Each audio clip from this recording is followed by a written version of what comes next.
මට මේ ලෝකේ තැනක් නැහැ. මට කරන්න දෙයක් හිතෙන්නේ නැහැ. හැමෝම හැමදේම කරනවා. හෝ කරලා ඉවරයි. මම කොහෙන්ද පටන් ගන්නෙ? ඔබත් මෙන්න මේ විදිහට නිදාසට කරුණු කියන කෙනෙක්ද? මතක තියාගන්න. මේ ලෝකෙ බිහි වුණු විශිෂ්ටයන්, ධනවතුන්, දක්ෂයන් එක රැයකින් බිහි වුණේ නැහැ. පියවරෙන් පියවර ඉදිරියට එන්න ඕන ගමනක් මේක.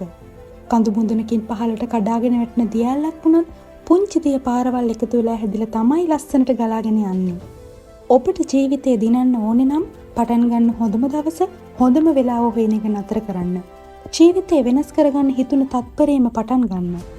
ඔබට අත්හරින්න හිතෙනවා නම් අත්හරින්න. අරමුණ නෙවෙයි. ඔබ ඔබේ කම්මැලිකම අත්හරින්න. නිදහසට හේතු හොයන එක අත්හරින්න. ඔබට හිතෙනවා නම් ඔබ මේ ලෝකේ තනි වෙලා කියලා කල්පනා කරලා බලන්න. ශිෂ්‍ය විභාගෙ ලියනකොට ගුරුවරු නිතරම නිහඬයි. හීනෙන් අවදි වෙන්න, වැඩ පටන් ගන්න, දවස ගානේ ෆයිට් කරන්න. ඔබේ අභ්‍යන්තරයේ ඉන්න පුද්ගලයාව අවදි කරන්න. මතක තියාගන්න, දඩේම ඩැහැගන්නේ දඩේමට දක්ෂ කෙනා නෙවෙයි, වැඩිපුරම බඩගිනි කෙනා. good luck.